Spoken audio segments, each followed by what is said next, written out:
Hello, everyone. Welcome to an episode of Divesoft TV. I'm your host, Joe Bosques, and today I have Marissa Eckert joining me today. We're going to be talking about role models in technical diving.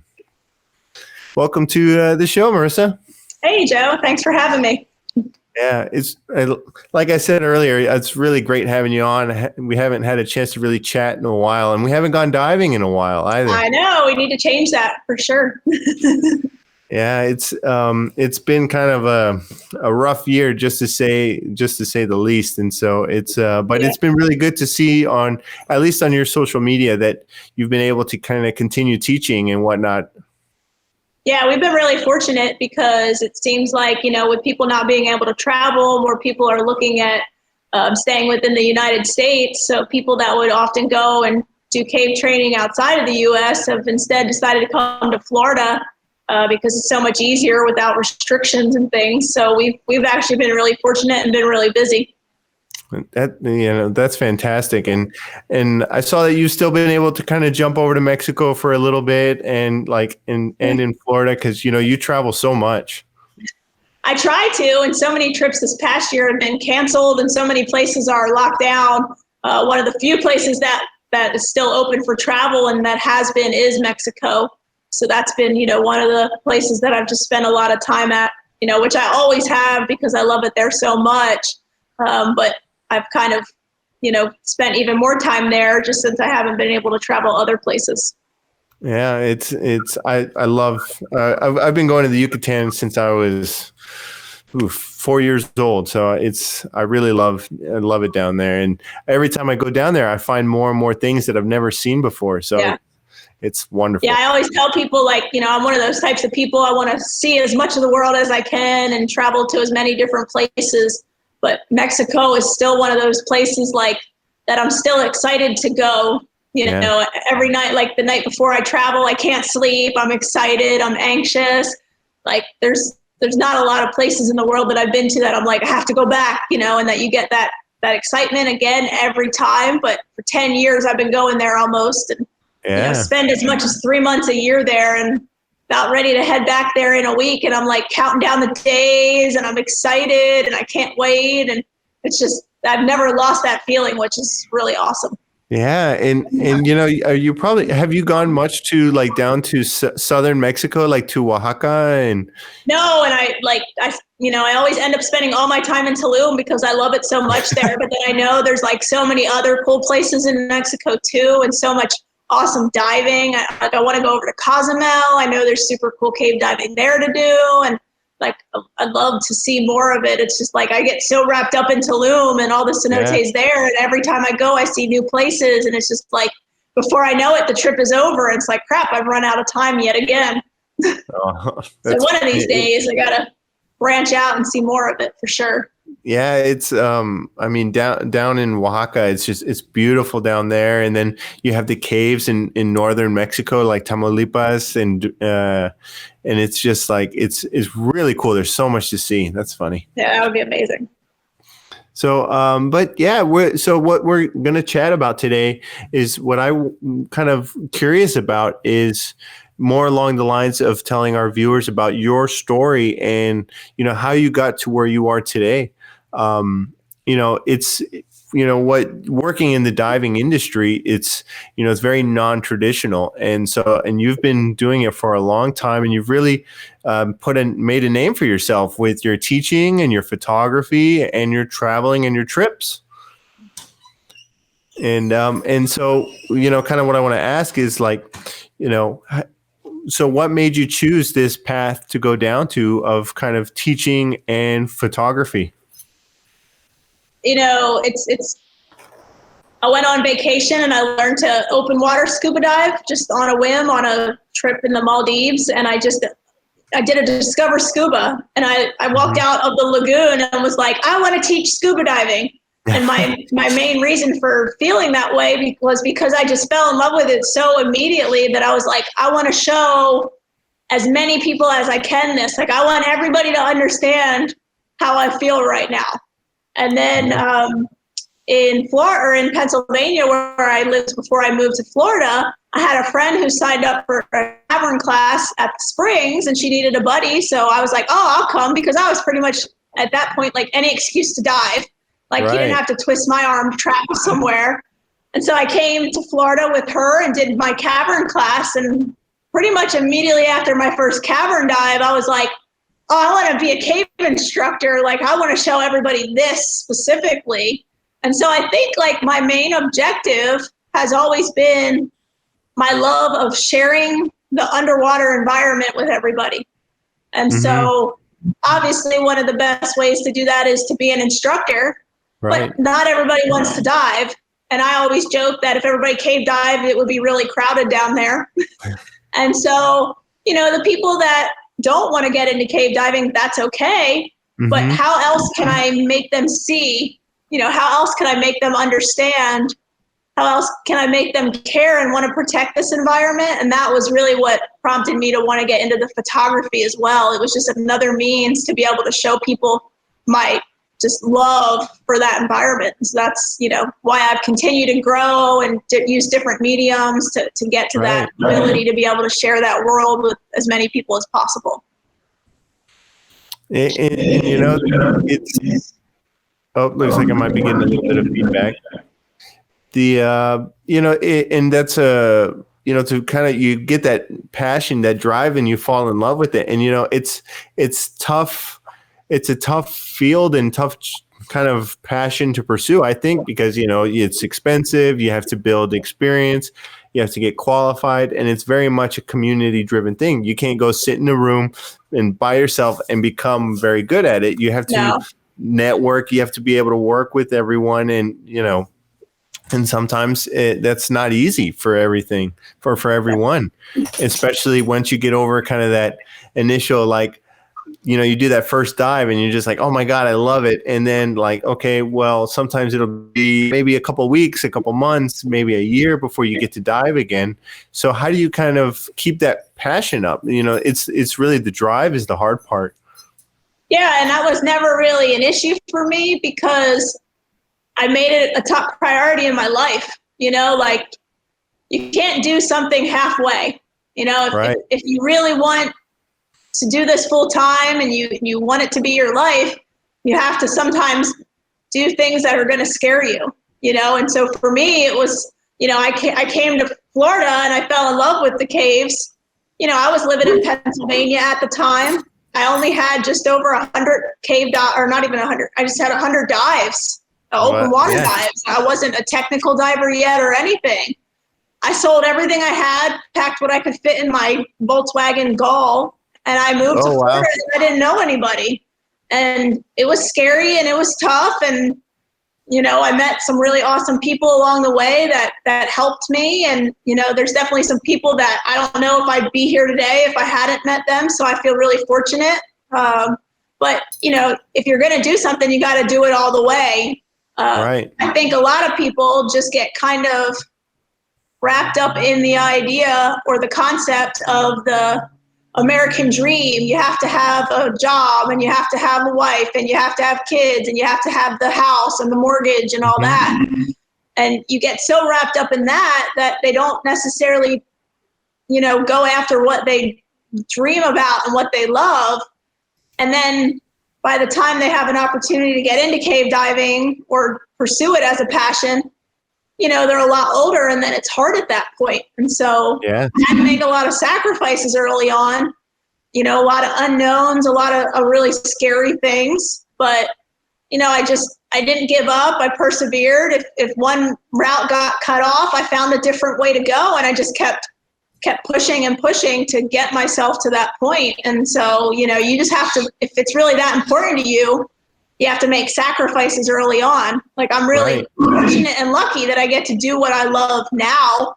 But when I first moved here, this wasn't my full-time job. I worked different jobs. I worked at dive shops. You know, I put in my time building a name for myself, went diving every day. You know, I had an annual pass at Ginny, and I would go to Ginny every single night after working and just dive and learn the caves, you know, because there's really no shortcut to, you know, mastering buoyancy and trim and getting comfortable as a diver except time in the water. So I would dive every day to get comfortable. And in that process, you meet a lot of great people at the dive sites. And then those are contacts that can help you ultimately, help you achieve your goals. That, I couldn't have put it any better. That was, and that's perfect, because it's what so many people kind of fail to really recognize is that if you are really passionate about it, that you need to invest in yourself. And, like you said, you sold your things and loaded up your car and you went for it. That's the right way to do it, is that if you're going to do it, you do it right, and you invest in yourself and you make it a priority. Yeah. And just no matter what, don't give up. No matter how many roadblocks you encounter and how many struggles people try to stop you, if it's ultimately what you love and what you want to do, you will find a way, and just don't give up. At times it's hard. At times you don't have a lot of money, but it will come in time if you keep working, and, I don't feel like I work very often because I do something that I love every single day, so I'm super fortunate, and I feel super blessed and lucky that I get to do something I love every day, and I just don't take it for granted and just try to make the most of every day, and, feel really lucky. Yeah, it's really wonderful, and you get to work in a place that you love, and you get to travel. You get to, and you do work very, very hard, and you teach quite a bit, and you do go take vacations too. You're able to be balanced and whatnot. Absolutely. And so it's people just think oh, she's cave diving every day. She's traveling to Mexico. they think that's easy. They think it's a vacation. They don't know. Fun, and it is fun, and I do love what I do, but I also work really hard. People don't see that I get up early and I go and I fill tanks and I answer emails and I send out packages to people if they need things, and I'm filling tanks and I'm loading up my truck and I'm maintaining gear and I'm doing all the paperwork and logistics to make sure that the trips to Mexico run smoothly and effortlessly, and coordinating everybody's flights and, shuttle buses. And, it's important to me that everybody have fun and have a good time. And that involves a lot of work too. So it's not just like a vacation for me. I'm making sure that you have a good time if you're on that trip too. So I still feel lucky I get to be in Mexico, don't get me wrong. And I love that I get to share the beautiful caves with people, but it is still work. I'm just lucky that I get to do something that I love. And I would wish that for anybody. Anybody can ultimately work towards and achieve their goals to do something they love for a living.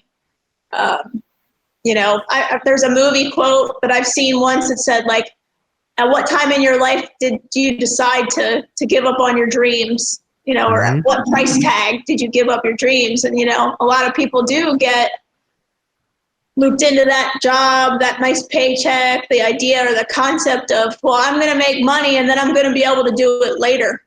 That's the thing. They're going to, I'll do it later.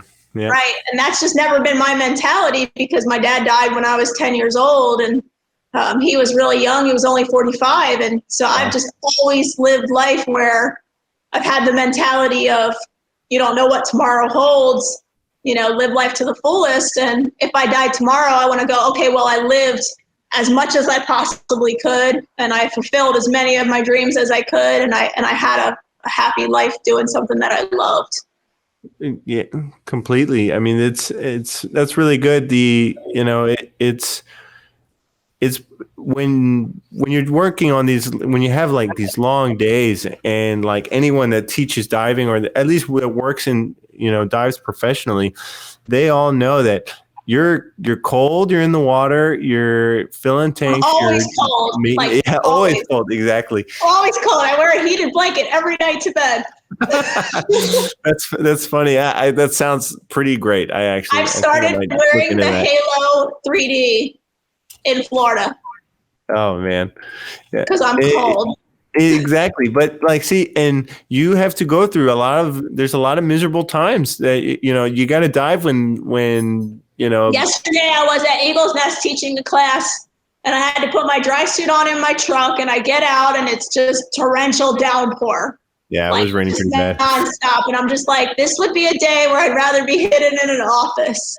Yeah, But, yeah, exactly. after the first dive and the sun was shining and it was beautiful, and then I felt like the luckiest person in the world again, so.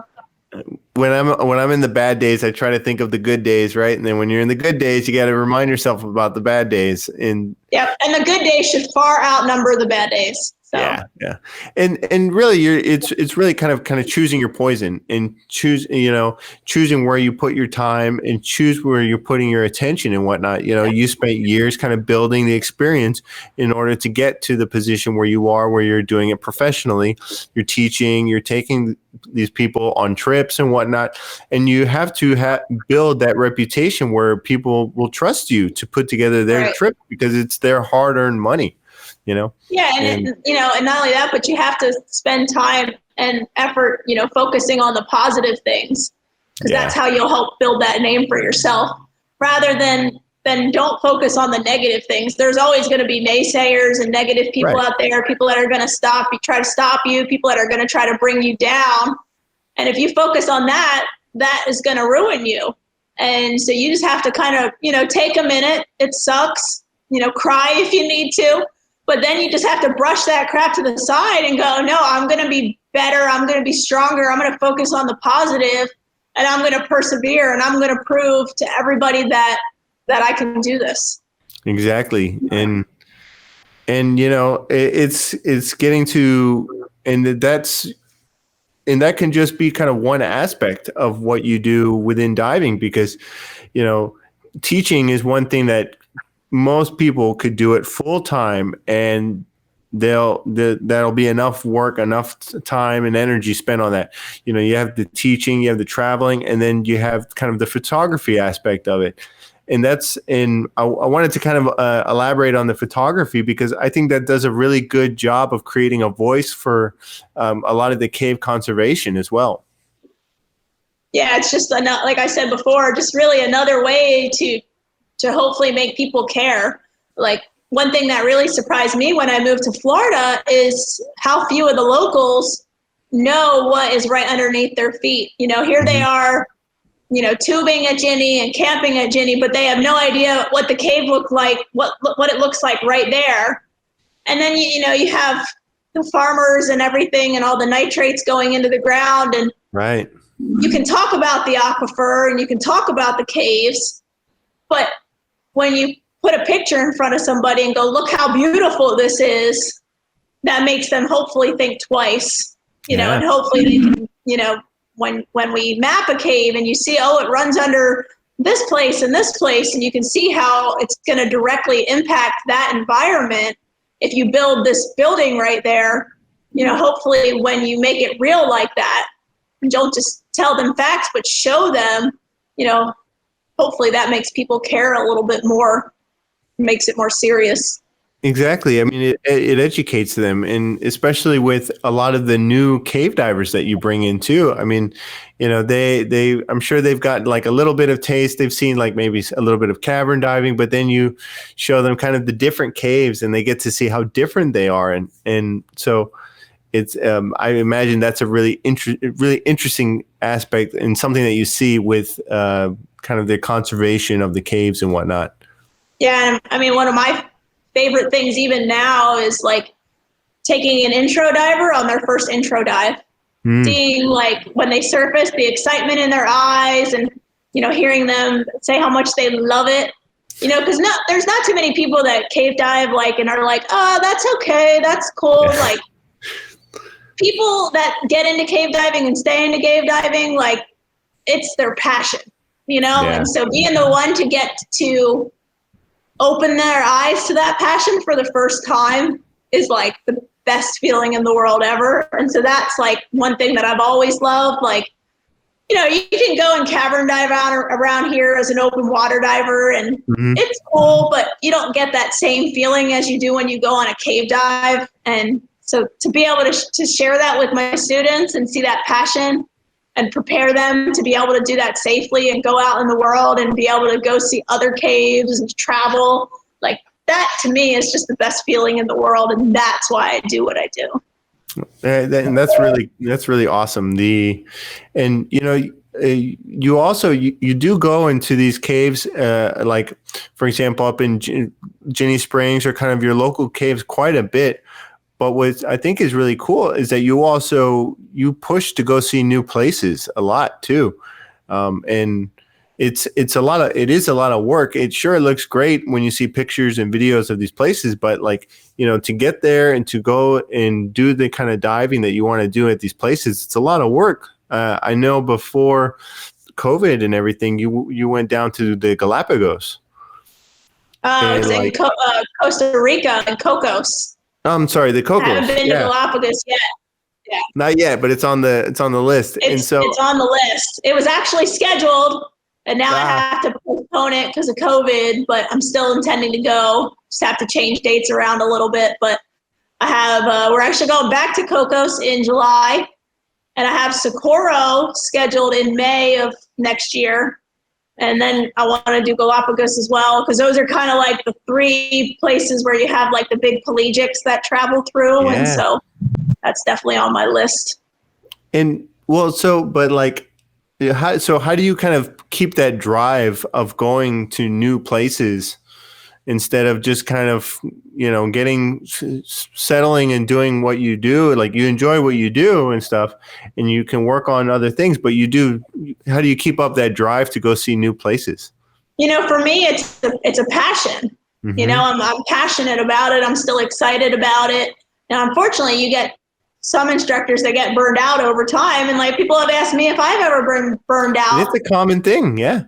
Yeah, and I can understand that, but the way I don't get burned out is by having things to look forward to, like trips to see different places, taking classes myself, learning a new rebreather, learning something, getting into the photography. Like getting into photography opened up, a lifetime of new diving potential for me that I'll never be able to max out. I will never get bored of that because I get to see the cave in a completely different light than just swimming through with my light. When I get to light it up with a bunch of strobes and come home and look at the photos. I mean, I've been doing photography now for a couple of years, and I'm still always so stoked to come home and put the photos on my computer and edit them. And so I don't know that there's a way to force yourself into these things. Like your passion and your drive just has to be there. Like you have to love this, you can't fake that. You have to have a love for the sport. But then at the same time, I think the way to maintain that love is to continue to grow as a diver, continue to learn, take new classes, learn new things from different people, always growing and traveling new places, seeing new things. I mean, I've just always had a huge drive for travel. So that's been easy for me to combine it with the diving, like, oh, are there caves there? Or is there, what is there to see? I had a lot of fun traveling around with TDI a couple years ago with the Mission Tech events to all the quarries. And like, I'm diving this quarry in 38-degree water and 10 foot abyss. And I'm like, this is the best time ever. This is so much fun. And that just reaffirmed to me that I still have that passion, like that it hasn't gone away. The fact that I loved even diving in a quarry that much that I was just excited just to share it with people. Like, you can't fake that. And there's really no secret to it. You have to love it, and I do. And yeah, I definitely know what you mean about like you go to these little quarries, but you still see the kind of the personality of it. And then also like even the local people too. Like I always joke about like, oh, why would people come out to Lake Travis in Texas and come dive when they go dive? Oh, Lake Travis was super cool. Yeah. I had blast there. Yeah, and there's so many like different I know I was talking to Beatrice about this, but the diving is just one piece of it. It's the whole community, it's the whole lifestyle, it's everything. The social traveling aspect about it. Yeah, it's a lifestyle. It really is. And I think it's one of the coolest lifestyles in the world because it brings so many different people together. People of all different ethnicities, ages, races. I mean, I'm so fortunate that I get to meet all these awesome people from all over the world that I probably would never cross paths with otherwise. And now I get to call them my friend because we share this common bond and this common love for scuba diving. Right. And that to me is just awesome. Yeah, it's a really great part about it, and I know that, and that was something I always loved about the shows. It's almost like the shows are more for the industry people than they are for the for like the regular people in there. You know, because we all are so happy to see everyone within the industry. Yeah, you get to check in, see how everybody's doing, talk to different people. Yep. So something I also want to talk about is that I've seen, like, my partner Jenny she did her cave with you, and something that I know that she learned a lot from you about, and something that I harp about a lot when I teach, is that you talk a lot about being a good buddy, working in teams, and that's something that you don't always hear about too often.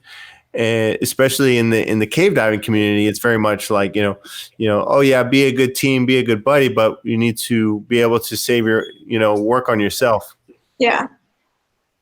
I mean, I always teach my students, like, I just started a cavern class today, and I said, and a woman, and I said to her, I treat every dive like a solo dive in the aspect that I want to know that I can take care of myself, but that doesn't mean that you're actually on a solo dive. And it's so important to just have good buddy awareness and be there for your buddy, and, light awareness and communication and everything. And I think the more you dive with somebody, you build that naturally as well. But I love sharing this with people. That's what my passion is. And so obviously I much prefer to dive with somebody than to go dive by myself, because I see all this cool stuff and I have nobody to share it with. But at the same time, when you are diving with somebody, you're really trusting that person to be your buddy. Right. So you need to be a good buddy to them just as much as you want them to be a good buddy to you. Treat that person the way you want to be treated. Have, check on them, make sure they're okay, have good communication, And it's not just under the water, but it's on the surface too. Don't rush people when they're getting ready. Make sure everybody's feeling good about the dive. Pick up on, if they're feeling nervous or anything like that. I mean, you can pick up so much through, like, body language and the way somebody's acting and everything. It's important to be there for that person, because then you build a friendship with them as well, which is a lot of what it's all about with this community, Right. And that's something that I'm glad to hear you chat about, is that, like, being able to pick up cues and be aware, like, okay, is this the first time they're at this site? Is this the first time they've been in the water in a while? You have to really think kind of big picture in terms of, like, how could this affect them? Is this person nervous? Are they usually very talkative and then now they're very quiet? It's an important thing to I really emphasize on all my students, is to be a good buddy. And, it's definitely something I've heard you talk about a lot about. Yeah. And I think from an instructor perspective, I'm sure you can agree with this, like, the more you teach, the more you pick up on these things. The more people you've been around, you kind of get a feel for things. I mean, I had a student show up last week who he hadn't dived he hadn't done any cave diving in about 19 months. He had done his cavern and intro from another instructor, and that instructor wasn't available, and he signed up to do full cave with me.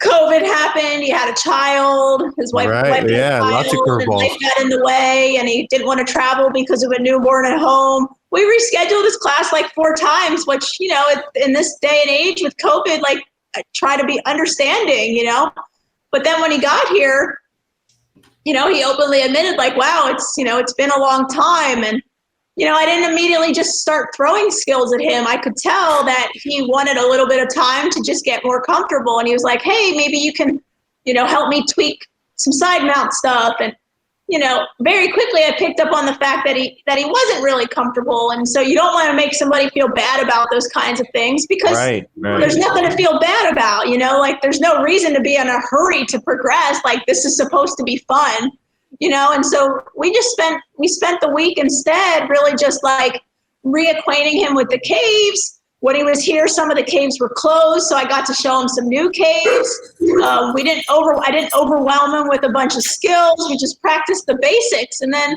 Right. he didn't necessarily walk away with the certification he had hoped for, but he's not disappointed.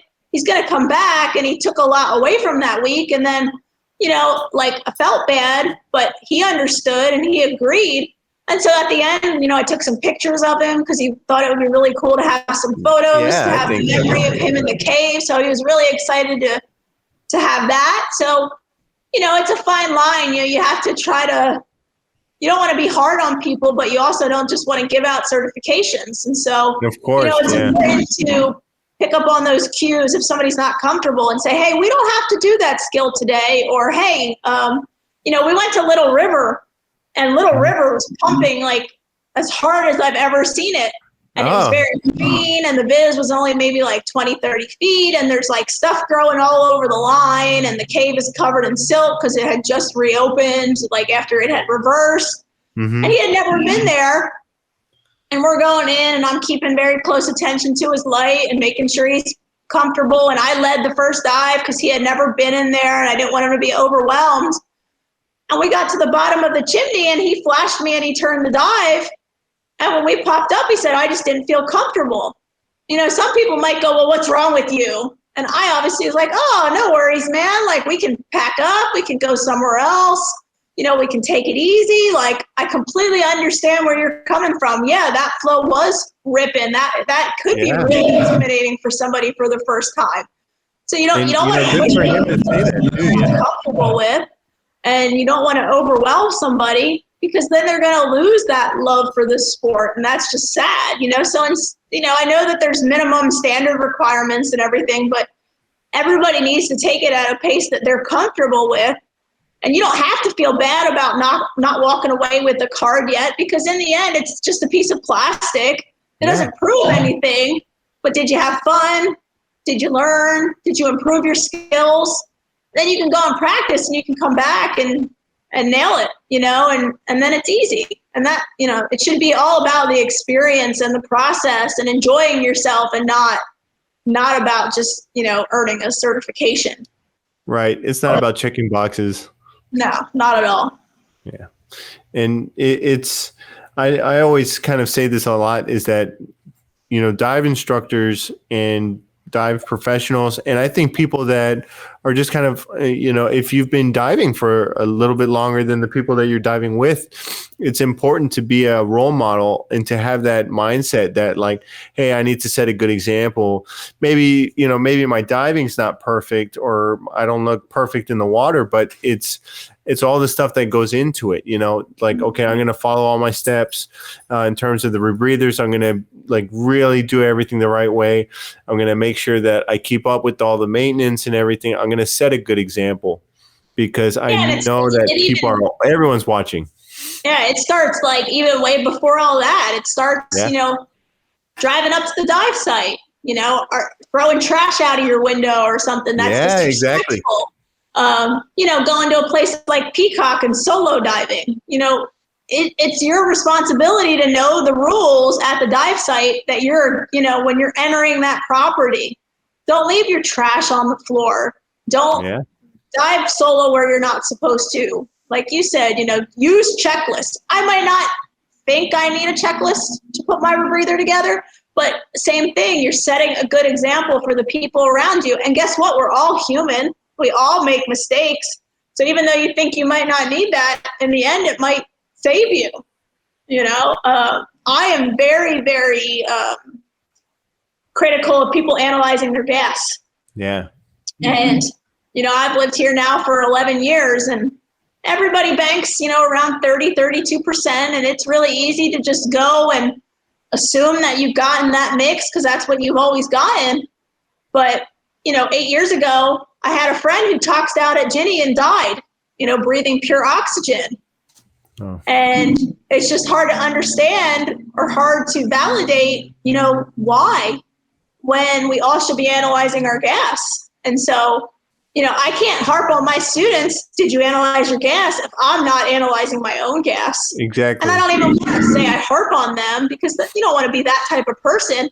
But I whip out the analyzer, I analyze my gas, and I go, hey, do you need to borrow this? And like, here you go, you can use my analyzer, you know, and you don't have to make it a big deal, but I think it's important to stress those kinds of things because not only, you know, could somebody make a mistake, because we're all human, you know, at any of the dive shops, you know, the oxygen bottle could run out, then you get air and you don't realize it. Like, it's always good to analyze.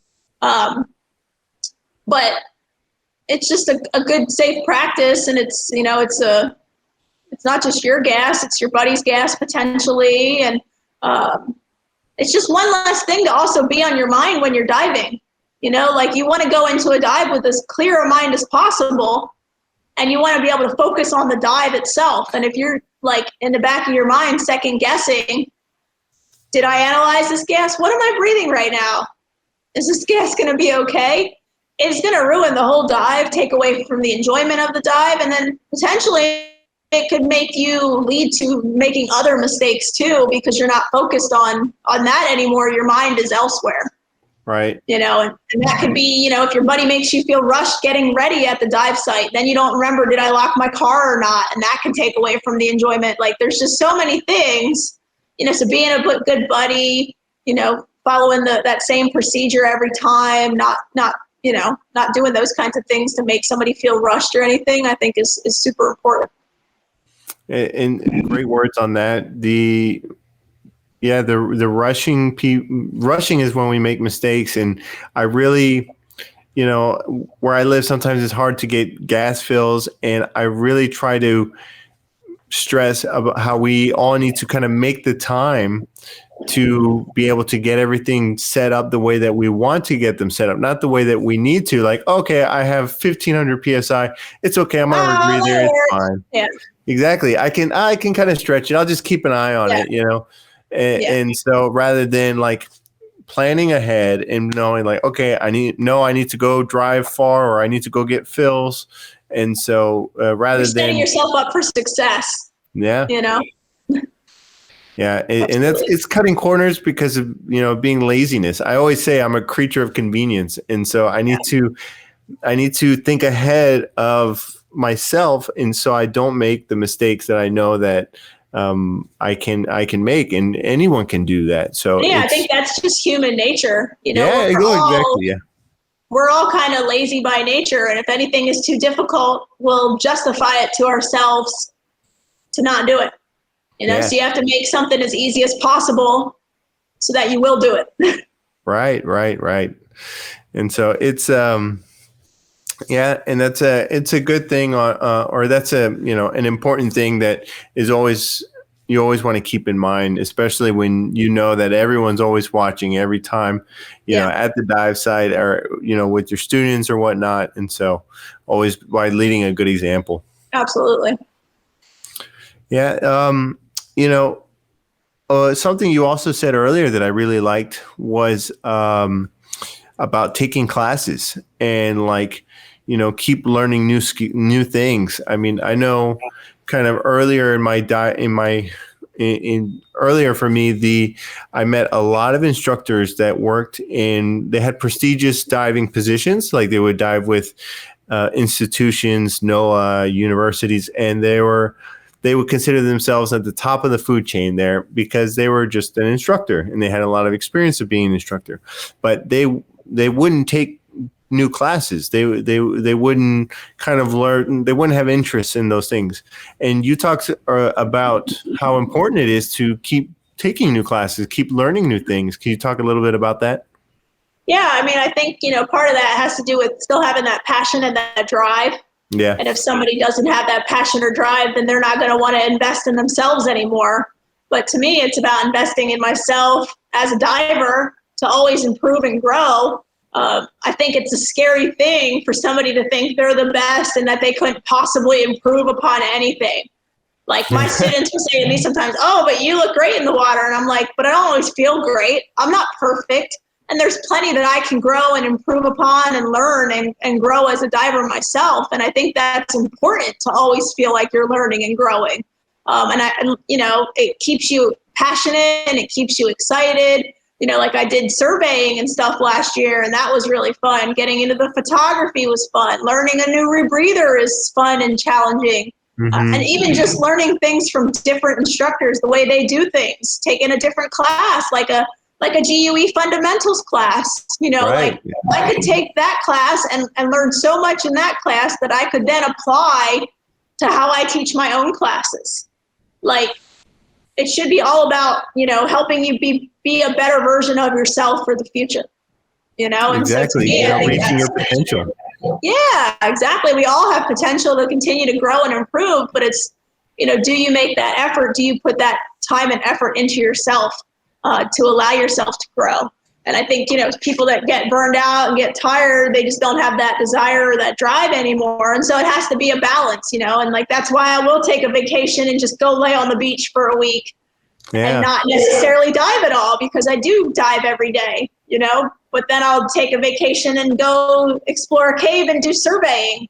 And that gets me excited, so like there's ways to keep yourself excited and help yourself grow as a diver.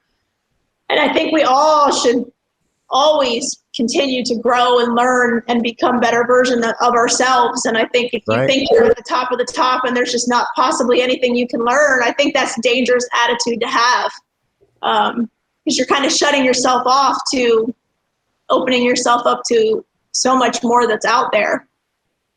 Yeah. And, it's really important, like you said, to have that passion and that drive. And, I think what may sometimes get missed is that if you don't have that passion, if you do feel kind of burned out, how do you reawaken it? How do you kind of get back into it? If you are in kind of a place where you're having a hard time, how do how can you fix that? How can you change that? Because it's okay if you do find yourself speaking like where you sound like, oh, I don't want to take a class. Oh, I don't want to do this. I don't want to do that. It's okay if you don't want to, but recognize that you're going to have a hard time, staying into it or getting better at it. And so, you have to recognize and kind of push yourself or find, figure out, why am I feeling this way? Maybe take a step back. Don't teach a couple classes. Focus on something else that does excite you, and then that might bring that drive back. But exactly. You don't just want to keep going through the motions and be miserable because it shows. And then your students suffer because of that too. Your students need to have somebody who's passionate and driven so that it shows through them. And if you're just going through the motions and you seem miserable, they're not going to learn as much. They're not going to feel as good about their experience. And really, it should be all about them. You don't want to take anything away from that experience for them. Exactly. You don't want to take anything from that experience, and it's important. And so to know that. Cool. Now. So, I think we've talked a lot and kind of covered a lot of different aspects of it. How are you feeling? I feel good. It's always so easy to talk to you. That's good. That's good. Time just flies by, I always try to not be repetitive and whatnot, but you do find that a lot of these kind of elements, they often get really drowned out in kind of the conversation and kind of the day to day and whatnot. Like you said, like getting burned out. And because I used to see that so much at the university that a lot of the instructors would get burned out, and we would start talking about technical diving, and that was just such a taboo. And, the only thing that was marginally okay was caves, because we had scientists and people that would cave dive as well. And so it's, there's the reputation. It's like, well, crazy people cave dive, or crazy people dive in rebreathers. Oh, it's too expensive. Oh, a lot of people come up with a lot of excuses and a lot of reasons not to do something when they only need one. And whenever they tell me that they don't have enough time or they don't have enough money, it's often because it's like, well, it's not a priority for you. Right. Yeah. If it's something you really want to do, you have to make it a priority in your life.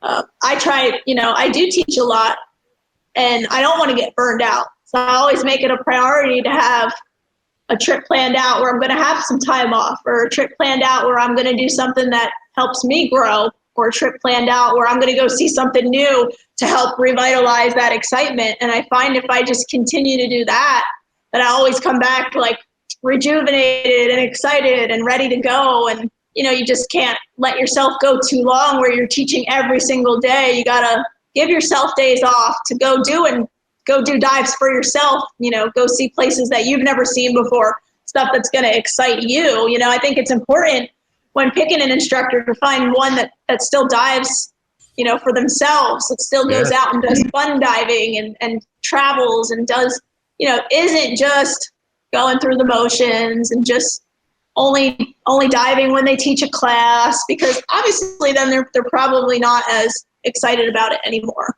You know? Yeah, exactly. If they're going to the same site the whole time, every time, and you know, if they go somewhere else, the same exact dives with every student. I mean, I try to cater each class to the individual and try to challenge each person in their own way and try to make it exciting and try to show somebody something new that they've never seen before, because that's what I love to do. You know, see that excitement through their eyes when they haven't seen something before. So, you know, yeah, I could see getting burned out if you just like did the same 8 full cave dives every time with your student and never changed it up. But it's new to them, so you still have to be excited for them. But there's lots of different places to go in the caves and so much to see. You know, find different ways to change it up so that you're excited too, and that you're also challenging your student as well. It's exactly. And so I always say that, you know, progress is the key to fulfillment. And so if you stop progressing, you'll stop feeling fulfilled. Yeah. Well, it's so one other something that I wanted to kind of dig into a little bit was so, you know, with the kind of the year being so unstable and this past year, and you know, it's been so hard to make plans. What do you have in the books for you and for the near future? Like, how's your year looking in the next year? So I know there's one exciting thing going on. I have a lot of exciting stuff. So this past year was supposed to be like a year of just like a ton of travel, and so much got canceled and so much got postponed. And obviously, you know, people are getting vaccinated now, and so hopefully travel will start to open up again. And you know, so I'm getting ready to head to Mexico soon, and then in July I'll be in Cocos. I have Truck Lagoon planned. I have Bikini Atoll planned. I have Socorro planned. You know, so I have a lot of stuff that you know, Cave Camp in Mexico, have another trip in Mexico planned in August, you know, so I'm just going to keep trucking along and keep trying to plan things and hope that, you know, things will start to open up again. And if they don't, then I'll just keep heading to Mexico, or I'll keep having fun, or, you know, go to the places that are open and keep pushing them back until I can finally start to travel again. So, and then kind of to close things off, something that I've been asking everyone on this is, so do you have any advice for, if you would be talking to 16-year-old Marissa, do you have any advice for her? I mean, 16-year-old me. 16-year-old me, I would just say take every day at a time and just live life to the fullest and just enjoy it, and don't be in a hurry to grow up. At 16. But if, you know, if I was just giving advice to anybody like who wanted to do something like this for a living, you know, I would say just never give up on your dreams. You know, if a roadblock shows up, go a different road, go a different way. Never let anybody stop you from achieving your dreams. And also, like 16-year-old me, you know, I probably would say, don't waste that time trying to achieve what you think you're supposed to achieve. Mm-hmm. You know, like I said earlier, everybody thinks they got to get married, have to have kids, have to get a college degree, have to have the mortgage and the expensive car payments. And if you want to, which there's nothing wrong with that. If that's your dream, then by all means, go for it. But that's not everybody's dream. And, Right. Obviously the lifestyle I live, I don't have those things, but those aren't things that I necessarily want. But at 16, as I got a little older, I thought that was what I was supposed to do. Rather than at a young age getting into diving and pursuing diving, I went to college and got a real job and bought a house. And then, later on down the road, I realized, wow, I'm not really happy. And then I sold everything I had and I found true happiness by getting to do something that I love every day. So I would tell people, try not to be scared, try not to waste that time because that time is so precious. And especially when you're young, you can afford to make mistakes. You have time ahead of you, and if you make a mistake at a young age, you'll bounce back. You'll be okay. And you have your, hopefully, family or friends, and you have a support system around you.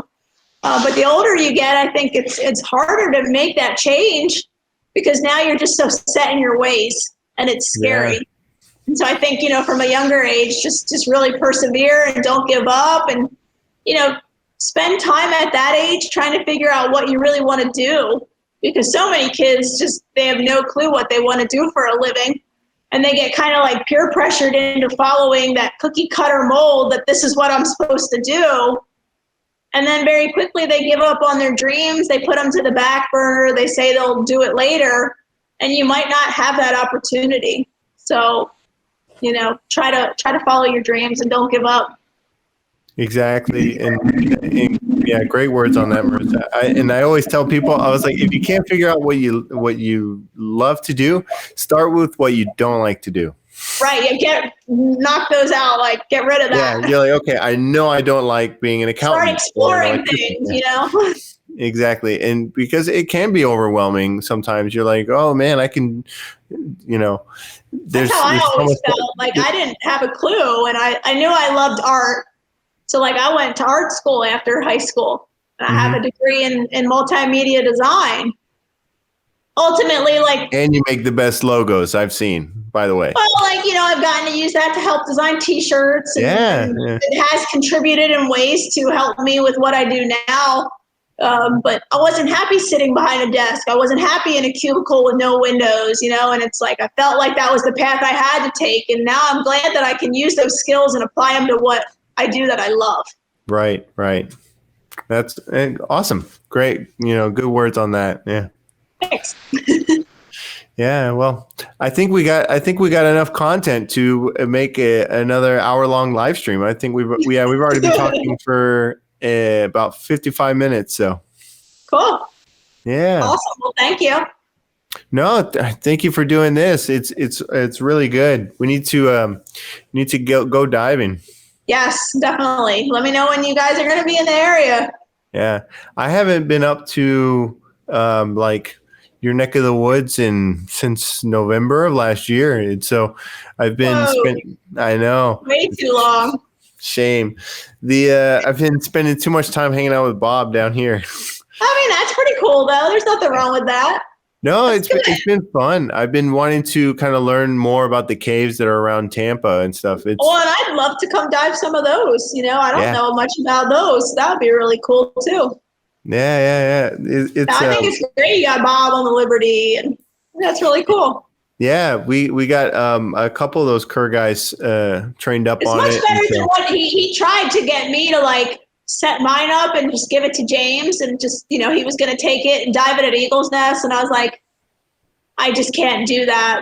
You're not certified on it. I'm sorry. And I was like, so I'm glad he got hooked up with you and learned how to use it properly. And oh man, the hardest thing was putting the brakes on those Kerr guys. Yeah. And that goes back to kind of what I said about just not feeling like you're, take a class. You might learn something, you don't have to. I get it. They're very experienced. They have a ton of rebreather knowledge.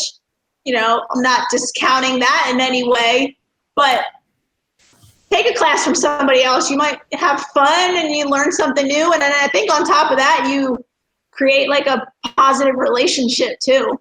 Yeah, exactly. Yeah. A lot of times when I go somewhere new, I don't necessarily want to dive with a guide, but I will hire a local guide just to show that I respect them. And I know they appreciate that a lot, And I want to show, hey, I want to have a positive relationship with you. right. I want to show that I don't just think that you should do this for free. Like, I want to support you and what you're doing, and I want to pay, and I don't want to discount, like, let's do this. Mm-hmm.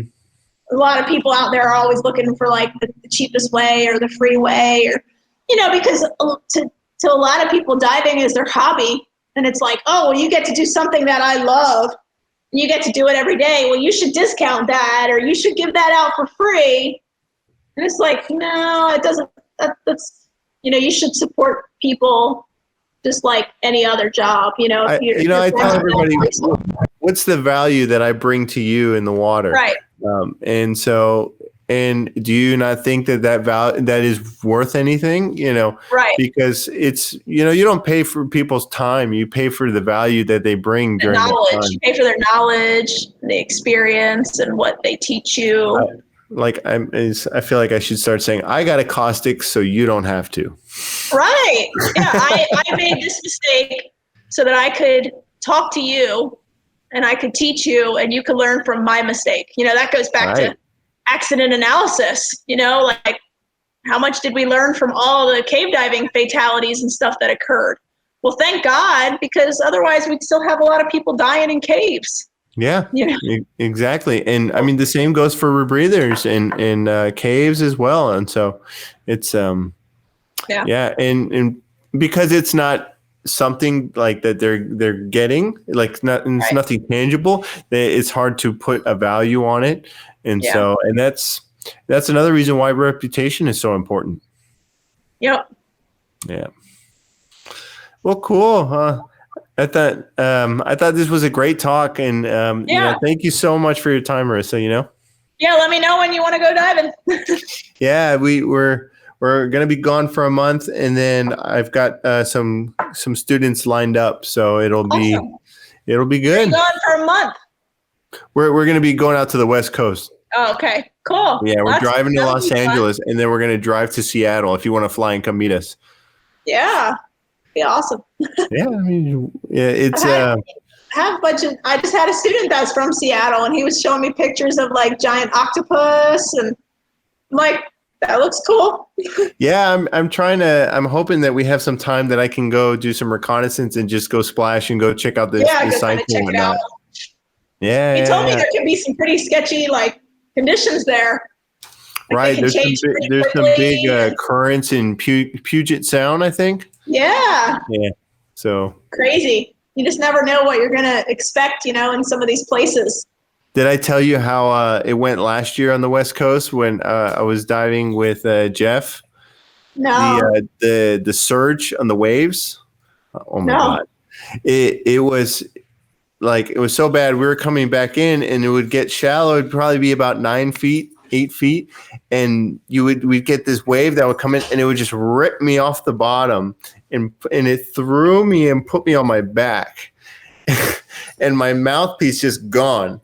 Oh, and shit! So, but I'm in it's like 2 inches of water in front of me, but it's so heavy with the unit, like I'm just unable to get up, and I was like, I'm gonna drown in 2 inches of water. Yeah. But then this pink mass comes in, and it's this old lady who was snorkeling, grabs me, pulls me up. Aww. It was really funny. Very embarrassing. We think we're so tough as cave divers, but in some aspects, we have it so easy. So easy. Oh yeah. I love people teaching out there doing that kind of stuff. They're the ones that deserve a pat on the back. They're the extreme ones, That and cold water, yeah.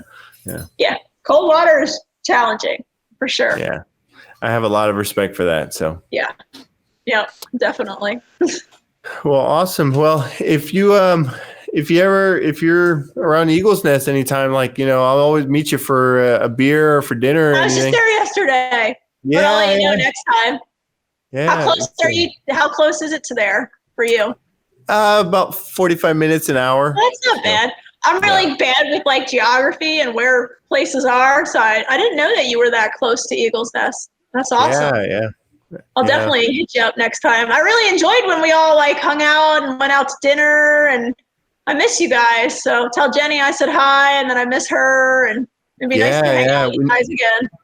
You got to come, and she's been cooking so much. She's been doing a great job. It's been Nice. fantastic. What's she doing? Is she still doing the boat stuff, or?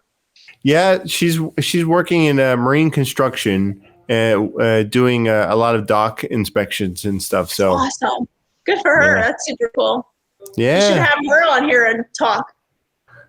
Yeah, no, I think so. I feel like she gets a little camera shy though. So Really? she likes being behind the camera.